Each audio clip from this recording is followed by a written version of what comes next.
সিনেমার মতো হলেও বাস্তবে ঘটেছে এক অদ্ভুত কাণ্ড। রাস্তায় একটি গাড়িকে হেলে দুলে চলতে দেখে পথচারীদের মনে হয়েছিল হয়তো চালক মদ্যপ কিংবা অসুস্থ।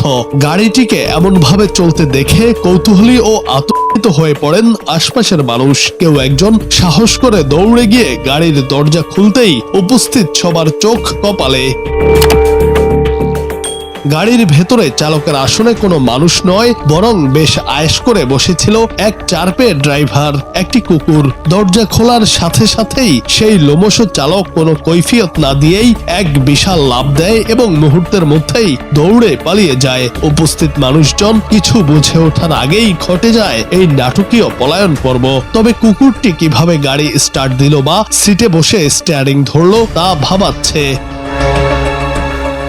প্রত্যক্ষদর্শী ও নেটিজেনরা হাসি ঠাট্টা করে বলেছেন, হয়তো কুকুরটি লাইসেন্স না থাকার ভয়ে পালিয়েছে। পুলিশ ও স্থানীয়রা ধারণা করছেন মালিক হয়তো গাড়ি চালু রেখে নামলে কুকুরটি ড্রাইভিং সিটে বসে কোনোভাবে গিয়ার বদলে ফেলে।